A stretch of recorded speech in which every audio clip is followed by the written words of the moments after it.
action. What's up, everyone? What's up, guys, and welcome to another Lingo Cast. Today, sorry, I got distracted. What's up? No. You got it. One, two, three, go.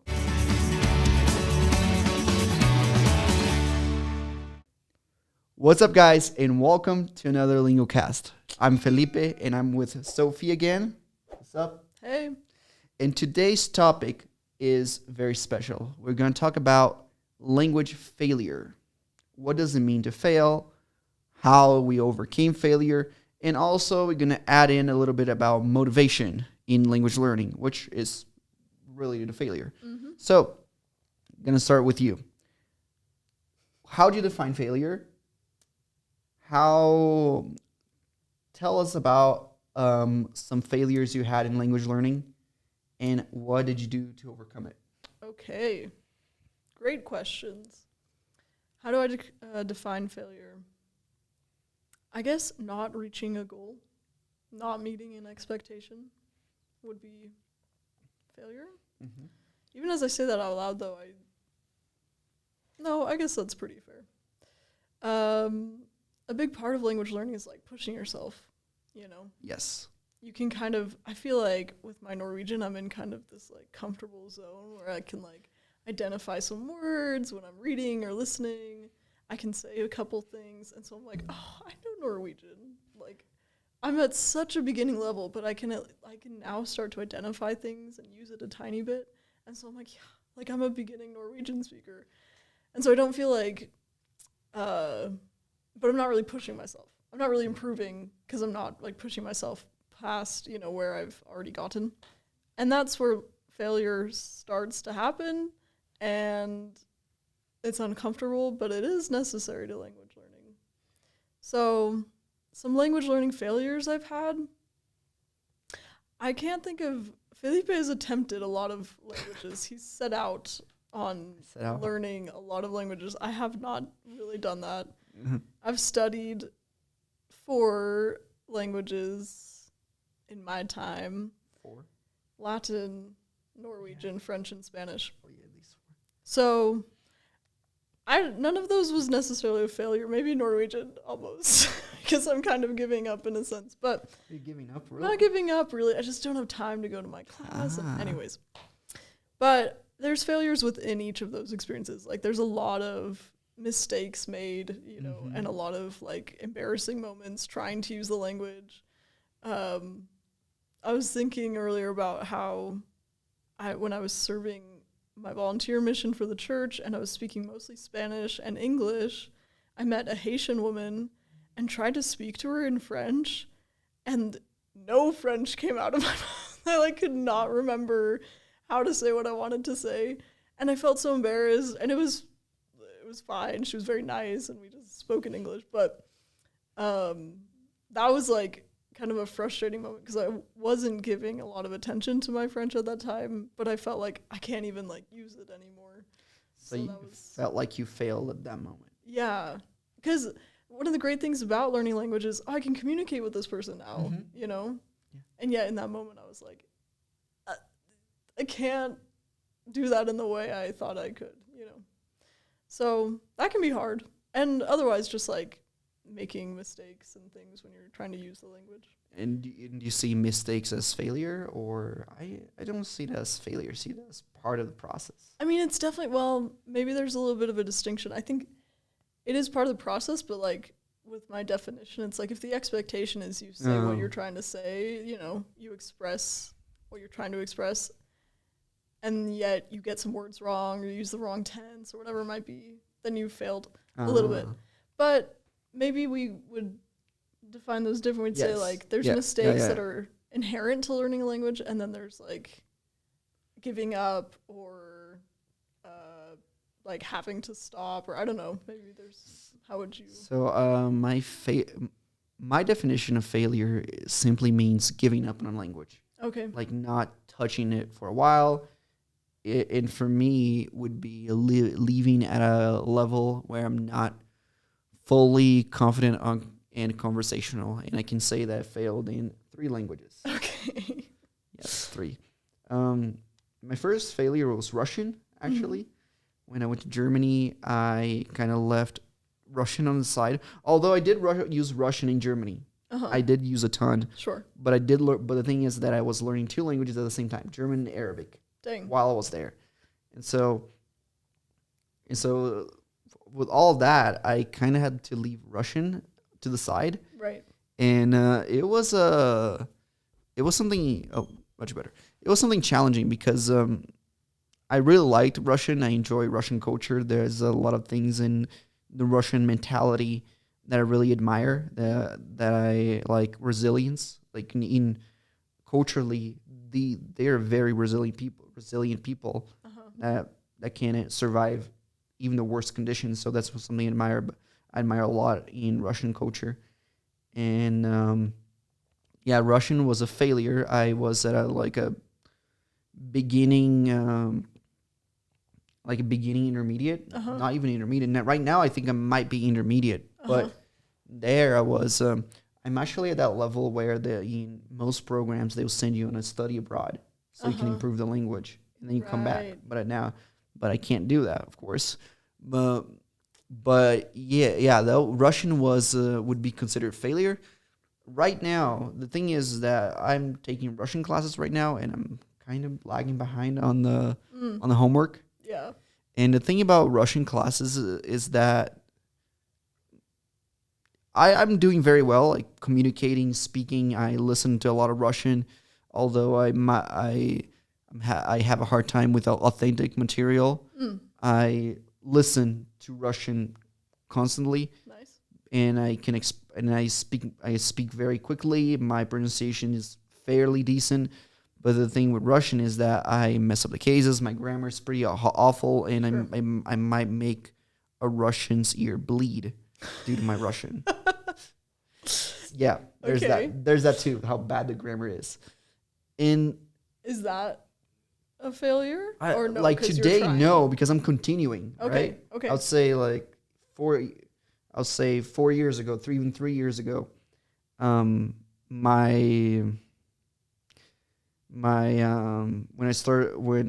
started learning Russian in 2015. Oh. Yeah.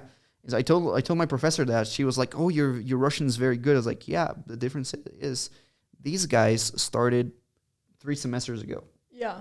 I started in 2015. Yeah. If you look from 2015 to now, that was enough time for me to become, I'll say, decently fluent in 3 languages: Arabic, French, and German. And so, I neglected Russian. Right. So that was a thing. My next failure would be Italian. Okay. During the pandemic, I tried to learn Italian. I understood everything. I can understand everything in Italian. Literally, if you speak Italian, you like I smile, like say. Just put the pieces together. I just put the pieces together.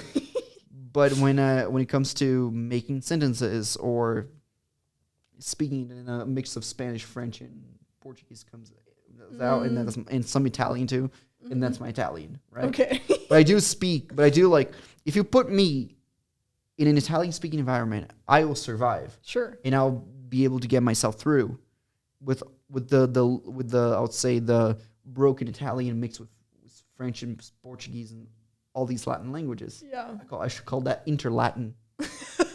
Yeah. I like that. Inter-Latin, where you can the mix of all Latin languages together. Nice. So yes. So I did that with Italian,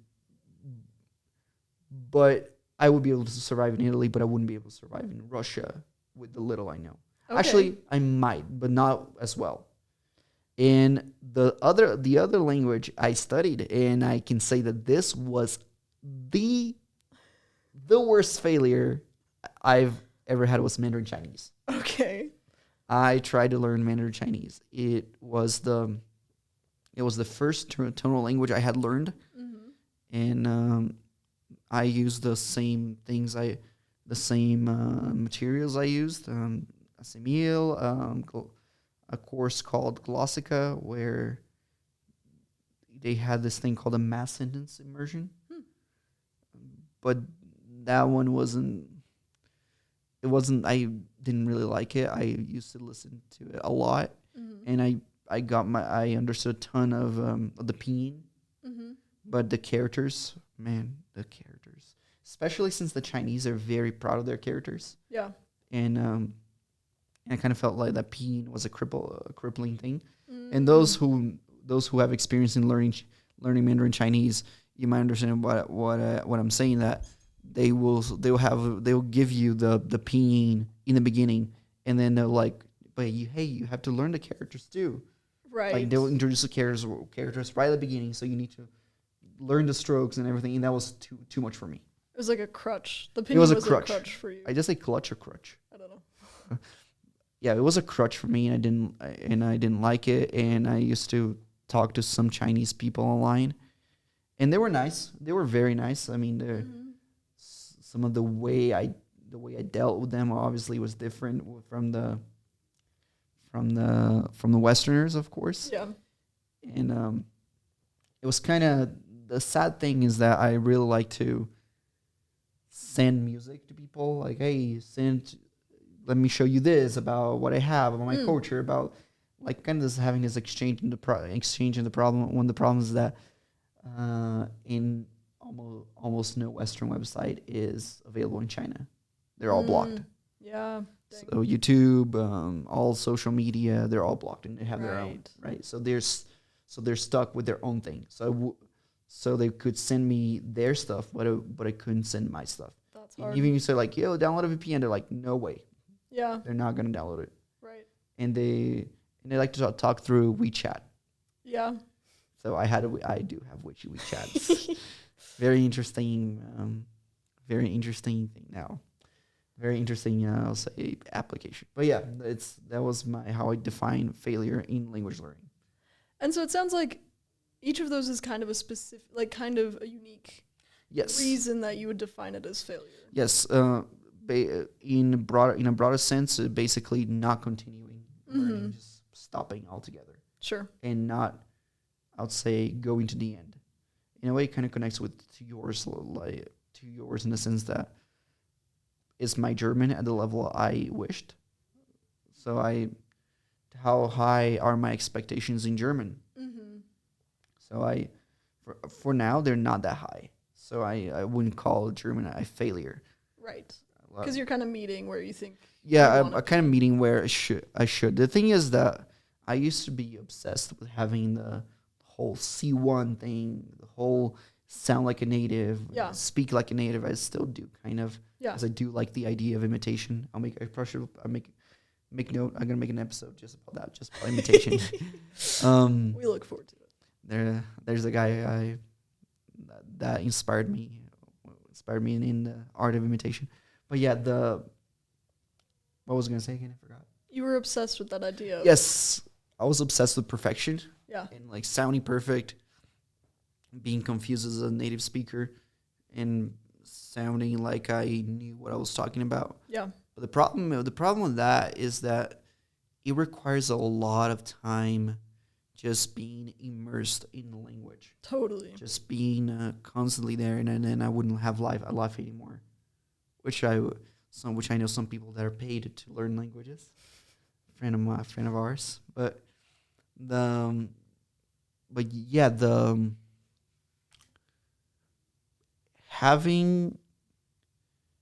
putting so much effort into sounding like a native just to impress, have a good first impression, it doesn't sound as appealing to me now as it sounded when I was 17. Interesting. Right? I think there are more important things. Yeah. Although I do find the idea of, like I said, I find the idea of imitating fascinating. Yeah. I like to imitate. I like to sound as close to native as possible. But at the same time, there are two things, like I said, right? You will never be a native. And thirdly, you still might not get the fully dead native intuition. And there's nothing wrong with that. Right. There's nothing wrong with that. Kind of deviating from the topic a little bit, but that's all includes Because I used to think that if I did not sound like a native, Yeah. then I failed completely. Right. And I'm like, wow, I suck at this. And Yeah. sometimes many people at home there might have felt like, oh, those days are like, man, I'm really bad at this language. Yeah. And then you look back how far you've gone, and you're like, nah, I'm pretty good. Yeah. I'm actually glad you brought this up. Perfectionism is something that I've struggled with in like all areas of my life for most of my life. You're a perfectionist. I'm a perfectionist. Okay. And that definitely carries over into language learning. Oh, yeah, definitely. But I think you bring up a great point that you define what your standards are. I mean, you might be in a class or a situation where that's defined for you. Like, you're supposed to be meeting this kind of level of proficiency or whatever.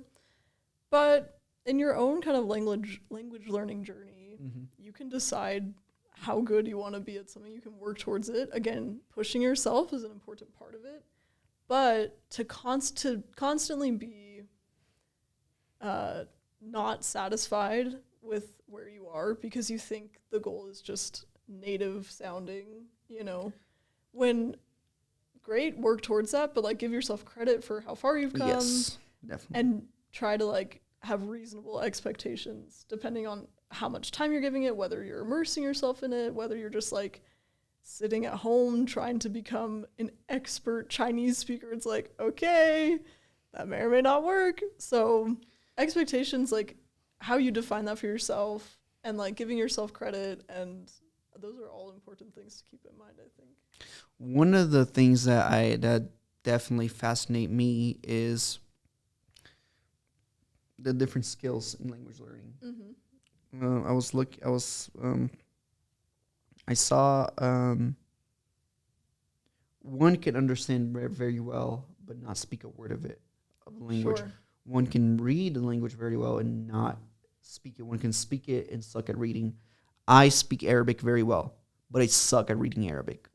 Other people had my Arabic professor. He told me he's like, there are people that can read Arabic. You get them an ancient text, and they'll be like, whoa, like they'll be like giving every detail. They know the grammar. But yeah, when you hear them speak, you're like, wow, this guy can't speak for crap. Or like, and that's definitely true for Arabic, because of the like I said, the standards of speech is much different. They want you to speak the formal high Arabic that's spoken, that even natives a lot of times can't really reach unless they're very well educated. Yeah. But then again, they don't value the dialect, the local dialect, the local language. Yeah. That's definitely part of being like learning the language is actually knowing how people speak. So there are different goals that you can work towards to, and that's okay. You can work on any goal in language learning. But when we talk about language proficiency, the standard, the world, there's no worldwide standard, but like the actual or the cipher or the HSK, the Chinese one is called the HSK. So there are multiple levels. If you really, a lot of times people take that their standard as their own standard, and you must get C2, right? You must get superior. Yeah. But one thing to remember is that the guys who made these language proficiency tests made sure to include the fact that include a 2-year expiration date on the certificate. Oh, right. I don't know. I know that the ACTFL is like that. Yeah. The ACTFL only gives you 2 years with the certificate. Yeah. In cipher, I'm not sure if it's 2 years or 1 year, but after a while, you have to take it again. Yeah. To make sure you're in the same level, because they're very well aware that language might deteriorate. You might be C2 right now, but who knows if you're back to C1 in a couple of years from now, or if you even forgot the language completely now that you become B2. Yeah, Because language is always either getting better or getting worse. Getting better, getting worse, and then there are You're days. really not static at any point. You're really not static, and that's the thing. Like right, it comes to the one of those things that I talked to. I don't know if I talked about, but switching languages. Uh-huh. Switching languages actually makes you. If you switch languages too fast, right, you feel like you're not as good as you are. Can you clarify, like, in what context? Okay, let's say that I'm speaking to you in English, and then I switch to German, and then switch to Portuguese, and then switch to Russian. In a matter of minutes. Right? Your fluency is going to decrease in all of them. And that's because your brain is trying to figure out. That's a big thing that I think that I talked with some professors. There's not enough study on people who learn 5 languages, who knows 5 languages or plus to actually understand what's going on. Interesting. So you're not. Tell me, where are you going to find people who speaks more than 5 languages in the U.S. or Brazil? It's hard. You got to go to like a BYU maybe. BYU maybe. You got to go. I was thinking of my brother's at the Middlebury Institute. Like, oh yeah, places where they like specialize in or have really good like language programs. Mm-hmm. You're more likely to find. But it'd be hard to find. It is hard to But find. then again, most people there mostly know 1, 2, or 3. But I'm talking about 5+. I know. And that's the thing. How do you set the standard since 5+ in which language families? Sure. You can have 5, but they're all in the Latin branch. Yeah. And like, dude, does that count? Does that? So it kind of gets blurry like that in a lot of ways. Yeah. So failure is an interesting concept. Like, what do you mean by failing the language? And your definition could definitely is one from a former perfectionist. I hope I'm a former perfectionist. You feel like you're a former perfectionist? I'm really working on it. It's just that you develop habits over time, over years, that then I came to a realization and am actively trying to deconstruct those, you know what I mean? But it's hard to just like switch and not think in like, no, I have to be like perfect. And we talked last week or recently about like where we learned our languages, how we learn our languages. There's that too. Mine has mostly been in like a classroom setting Mm-hmm. where you get grades, which feeds to me. Feeds your ego. Yeah, well, and feeds perfectionism. Like, I can get 100%, or I can get 98%, or I can get 80% and feel bad about myself, you know? So I think that aspect of it in my language learning getting grades on a lot of it affects that. So the language that you probably use the least right now is Spanish. I think so. Yeah. Though I'm taking the OPI in like a month, so I need to be using that more. Yeah, but do you feel that you failed in Spanish? That's a hard question. My immediate thought is no, because I still care about it. But if you look at my actions, yeah, I'm not using it. You're not using it, but but here's a question: do you consume media in Spanish?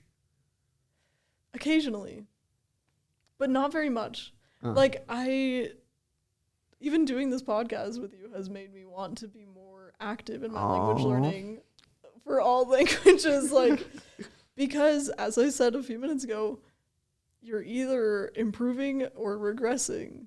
Like, it's hard to really like say that you're not doing one of those things, you know. I know my Spanish is getting worse the longer I just sit here and occasionally listen to Spanish music or occasionally read something in Spanish. Like, I know it's going down. So, but how do you, what is like here's one of the things that in my experience, it happens like I kind of define it as, do you know when you wake up and you're sensitive to the light? mm-hmm. It kind of feels that coming back into a language. Like you're that's one thing that people have a hard time understanding, is that when you get back into something, then you start remembering more. Then you get back to the same level where you were at again, and you can you work that, and you can work that back, and it will be easier. Yeah. And so it's not like, oh, I need to relearn it. You go back and relearn everything. You're just gonna remember. It's like, oh yeah, of course I remember that. Like sometimes it happened to me in Russian back in 2021. I would listen to Russian and be like, I can't understand a word, but I do recognize what's a noun, what's an adjective, what's a verb. These words sound familiar to me. Yeah. I can it's not all gibberish. I can see the pattern in their speech. Yeah. But I cannot make out the meaning of what they're saying. So this happened to me in Russian a lot. Yeah. I felt that with Latin. Really? Because I'll look at Latin like on a painting or on a building, and I'm like, okay, I know that's like an active, present tense, third person singular verb. I don't know what it means. But my brother actually started doing Latin on Duolingo.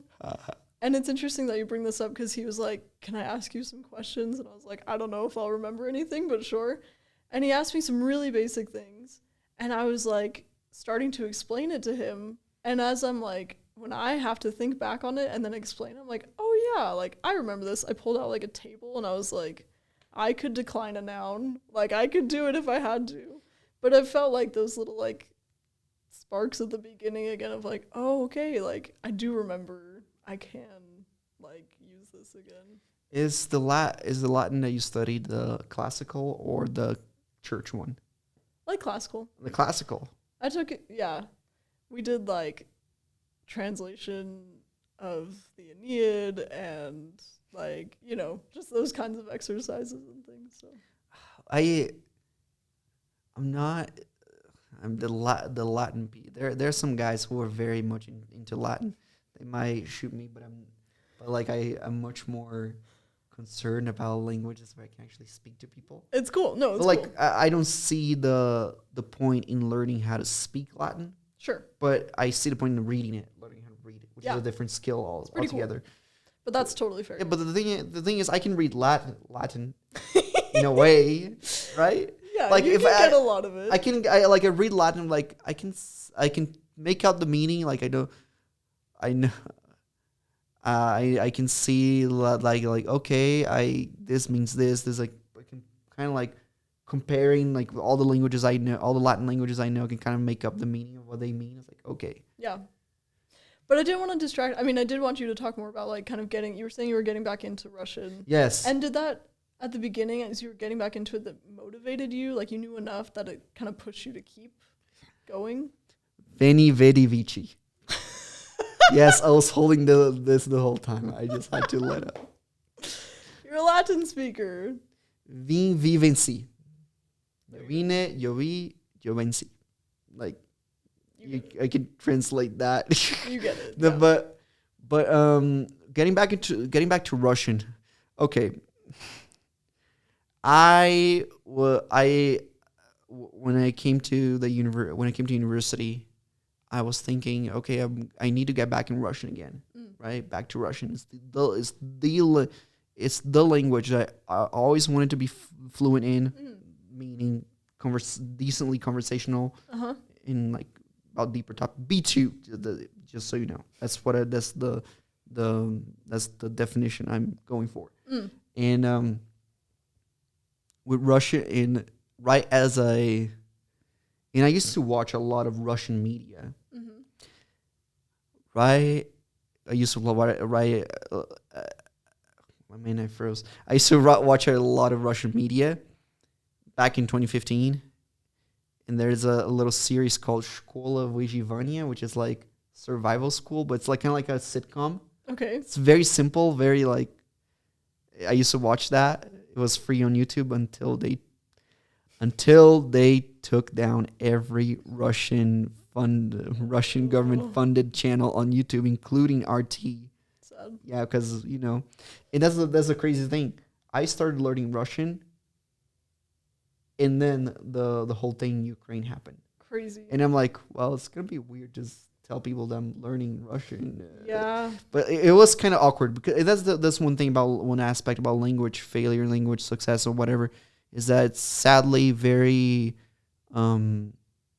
it's hard to separate language and politics and everything because they're Sure. closely connected. Sure. This I have a friend who was saying that he wanted to unlearn Russian. I'm like, well, He wanted to unlearn Russian? yes, because he knew Russian pretty well. I was like, oh, I want to unlearn. I was like, well, That's if you look, interesting. I don't really think this should carry over to the Russian people, Russian culture, or over something that's happening right now. Right. If you go with that logic, then we shouldn't even. Then you should unlearn English, unlearn Portuguese. Right. Look, past 10 years, unlearn all the languages you know. Yeah. So it's a very then I don't think that one should be very very well able to separate the history, the rich culture from social and political issues that are happening right now. It's very important. And so point. I think he failed in Russian in that sense, since he totally gave up on it. Yeah. Even though he spoke well, I think he failed in that sense because he probably, I don't know if he kept the attitude and never talked to the guy again, but I think one should have a very I would say healthy attitude towards language learning. Of course, that'll depend on the reasons you're learning, but Sure. that's all the. So, do you have any more stories about failure? About times wow, I suck at this. I wish I could think of some. I mean, in my Norwegian class, I got up in front of the class and told them I was born in Spanish, trying to say I was born in Spain.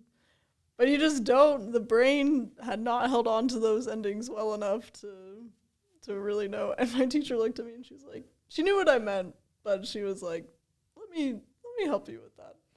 But I don't know. Those are mistakes. I don't have as much. Actually, the fact that you bring up Spanish makes me see more and we were going to talk about motivation too. Yes. And staying motivated to keep learning, to keep improving so you don't regress, And I think I haven't had the external motivation of like right now I'm in a Spanish translation class and I need to take the OPI in Spanish. I have this pressure from the outside telling me to work on my Spanish. So you work with French, you're in a Spanish translation class and you're auditing Norwegian. Yes. But up until this semester, I didn't have the Spanish Spanish class or I didn't have anything. And so to reflect back and see oh yeah, I haven't been working on my Spanish really rarely. I'll read things in Spanish occasionally. I'll talk to some people in Spanish occasionally. But even with opportunities to talk to people in Spanish, people who are native Spanish speakers, I don't do it that much. And I'm where's the internal motivation, Because if I'm not being forced to do it, I'm not doing it. And so it's something that I'm going to think about now. One of the big things about failures is, I'll call it stagnation. One thinks that they're going forward, but I think that using the language not enough when they get to a point where you actually stop and stagnate. Right. So that you need to explore areas outside of your knowledge. Do you know anything about science in Spanish? Do you know anything? Can you talk about the human body in Spanish? Can you talk about stars, space, and definitely in medical procedures in Spanish? Then you kind of need to branch out. Yeah. Into these areas when it comes to, I'd say knowing things in knowing how to express yourself in Spanish or in any other language. I don't have that much. Like I said, language learning is not equal. It'll never be equal for everyone. I never had that problem in Spanish, right? The most problem I had in Spanish is just me messing up a stress. There was one time where I was speaking to someone, and I said alguien, so instead of alguien, alguien, and they're like, "You're a Portuguese speaker." It's like a Spanish speaker would never stress the second syllable. Yeah. We stress the first one, alguien. Yeah. And you said alguien. That's a Portuguese thing to do. Yeah. I'm like, caught, busted. I was like, yeah, it's a mistake, but they understood. Sure. But here's the thing: does that make me not a Spanish speaker? It's not a problem that an English speaker would have. Sure. It's not a problem. Well, if you don't learn Spanish very well, some people mess up like stress and stuff. Yeah, they might, but it won't be the same. I barely mess any. I don't. For example, I don't mess the same gender words like an English speaker would. I mess up much less, but the ones I mess are usually the words that are different from Portuguese, like that I don't know. There might be words like I know some of them, like leche, la leche, el puente, but we say a ponte, o leite, la nariz, and say un nariz, like just small differences.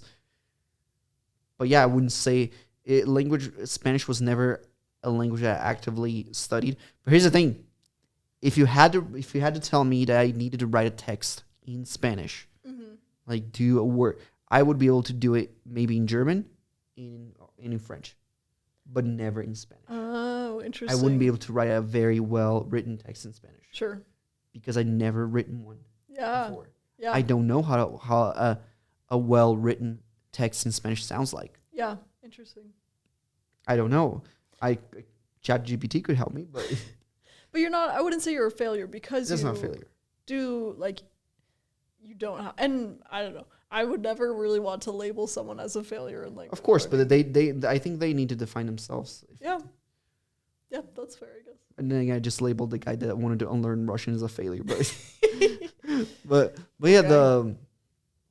The idea of failure, very interesting topic. It gets to a point where, yeah, there's a story about Arabic too. Okay, please. So I used to in the mission. I don't know why they did that to us. It's very brutal. You would come out speaking MTC Arabic, right? But since they were the best, so not great. But MTC Arabic is like you basically memorize the whole things, the whole basic structures, and you just go for it. All your church vocabulary, your Mormon church vocabulary that you knew in order to teach people. And there were these girls, these sisters who had just come in. Their German was awful. And then they wanted me to translate it to Arabic. And I just went for it. And I tried to do it. Well, the good thing is that